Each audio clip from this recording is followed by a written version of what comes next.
It completely shifted my identity as a person. When I mean it completely shifted my identity as a person, that means that I don't even recognize the person I was, um, 1 year ago, 2 years ago, 3 years ago.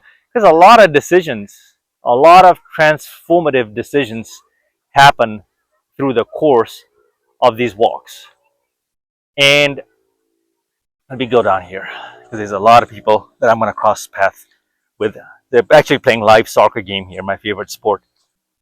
These are very spiritual walks. When I get into the zone and I start locking in with my inner self and having that dialogue and really confronting my demons, this is what's going to happen. Is you eventually unlock layers of walking and the magic, the superpowers that lie when you become one with nature and the sun, right?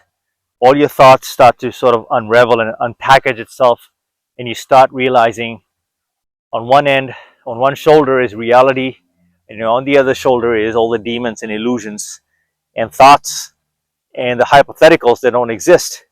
I've had some very dark thoughts over the years. I've had a very rough childhood upbringing. I do not have a relationship with my mother. My father had Parkinson's. He passed in 2016 at the age of 73. So he was diagnosed with Parkinson's at age 35. So I come from that household. Um, and for me to just skip through all of that would be a disservice. I've actually dropped a story about my toxic mother and Parkinson's and what that meant to me and how that impacted my life. It's on this channel. A couple of keywords will take you right to that video.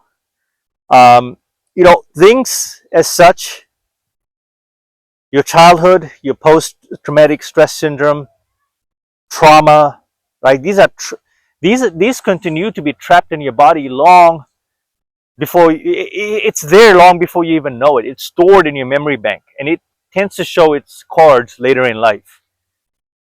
Uh, Video for another time, but I've actually done a video on alcohol addiction and how I overcame this eventually, and it was through walking as a revelation.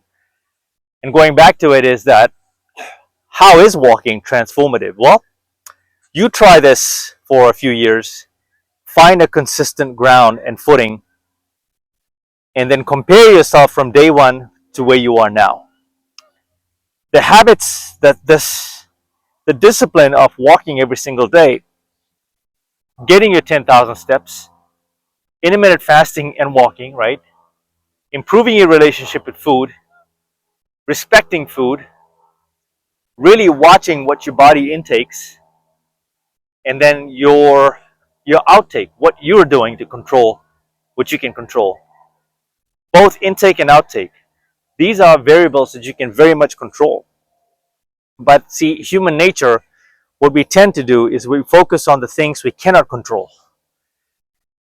And I used to be one of those guys. And even till today, I have a bad habit of trying to control what I cannot control. That's just insecurity. That's just me wanting to have a grip over the outcome of things. And that's just not how life operates. You have to be free-willed about it.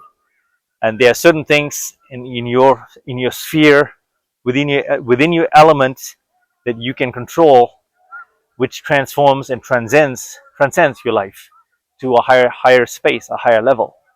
Um, I'll give you some examples. Like with life, as you grow older, as you age, and some people don't even snap out of this and never find themselves.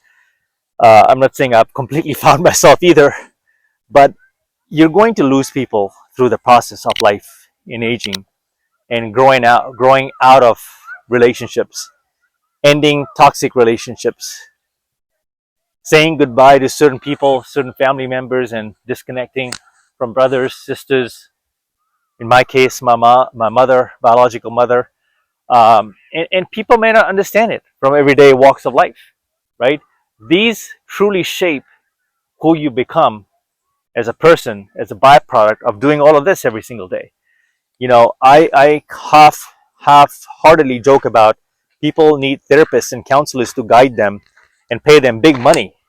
And I get it. I totally understand that profession in terms of, like, I do understand why they exist, and the job they do is not easy because you're taking on someone's uh, backstory, the pain, the there's a lot of baggage in that, right? I don't like to say baggage, but it for me personally, I have a lot of baggage, and I don't want to hand it over quite to a therapist or counselors, um, because I think I've unlocked certain things through walking and this intermittent fasting lifestyle. I've unlocked some of this. Now, I am not your counselor. I'm not a therapist, but I have seen some very dark things in my life. And I think a lot of this came down to me walking for miles and miles. Even in my younger years, I would walk for miles and miles and miles, just lost in my thoughts. Hello. Trying to figure out what went wrong, why I was never enough. And on some of these walks, I would be crying. Sometimes it'd be like crying like a baby. Sometimes it would be just numb, tears just streaming through my eyes, and there's no sound. Sometimes it's just silent. You cry in silence. But the irony of all of this is that I've been doing this, walking, this business of just continuing to move forward, no matter what happens, all my life. I used to be a marathon runner when I was in primary school in New Zealand. I talk about New Zealand, growing up in New Zealand, and growing up in a going to a military like school where we had to do cold plunges every morning. That was transformative for my life. That set some real military like foundations. So I was never in the military. I just use that analogies because they trained us like military folks, from what I hear. Like more like MMA fighters, and I had a martial arts background. But if I didn't grow up here, that schooling system definitely made me own up to it because I had to hold my own. So did my brothers. And I used to run and run and run. Sometimes I didn't even know why I was running, but I would just realize that I just went for miles and miles and miles, and I used to get lost in the woods. No, I mean I'm in the woods in a way right now, but I would get lost. I would get lost. Time would just fly, and I would completely lose track of why I was there in the first place. But I just remember that I started noticing that I had endurance, like I could go further and further and further, and I have grown up my entire life running, not away from things, but just running forward. Regardless of what happened in my life, I was always walking with the headphones, right, or music. But I would be running, I'd be playing so many sports: cricket, rugby, soccer, swimming, martial arts, dance. I never failed from moving forward in life. So even when I thought that I wasn't making progress and I was you know, I was in stagnation mode, I was so wrong. When you look at it, you have to think and look at the bigger pictures, how far you have come in this journey. And this is what transforms you. Your habits as a kid can definitely shape your future self 10 years from now, 20 years from now, 30 years from now. For me, it's like 30 plus years ago. I can remember myself running through the forests, through various parks, running at my practices, hockey practices in New Zealand. I played hockey for a little bit. I remember all of that. And sometimes when I walk through these terrains, there's certain smells or certain atmosphere like things that take me back to that moment, right? So this is the transformation aspect where I'm connecting the dots of my to my childhood, and I'm having this epiphanies like, aha, now I can see why I am the way I was, and these stories start unlocking. You see what I mean? You are forced to go back to your childhood. There's a lot of memories. There's a lot of trauma you can visit and repurpose. You can shift it. You can move it. You can find closure in all of this, where sometimes your therapist may not even be able to help you see. What I also find is that there's a lot of people who are struggling with these types of situations in their lives, but who are also not really taking the time to manage their diet and monitor how many steps they're taking. all of the above, right? But on the contrary, you want to sit down and talk to a therapist, a counselor. I would rather pick this any day. I would pick this exercise any day. And then if you still decide to see a therapist or a counselor, that's up to you. This video isn't about therapist or counselor. This is about transformative experience that you get as a byproduct of, being disciplined about your walks, committing to yourself, and really just letting go. That's it. Walking is letting go. Symbolically, what are you doing? You're moving forward. Symbolically, what's happening behind me? I'm leaving the past behind. This is how transformative walking is. It's symbolic of your life moving you forward. Does this all make sense? So no matter how traumatic, tragic of an event, your life may have been filled with, the fact is you're still here. With all that stuff that's happened in my life that I've talked about on my channel, one thing remains unchanged as of today is that I'm here, I'm alive, and I'm able to hold up this gimbal and tell you guys basically these life-changing stories, and able to talk through it and take my 10,000 steps and show you what this transformation looks like as a person, as a 49-year-old man. Look at this. So many people out.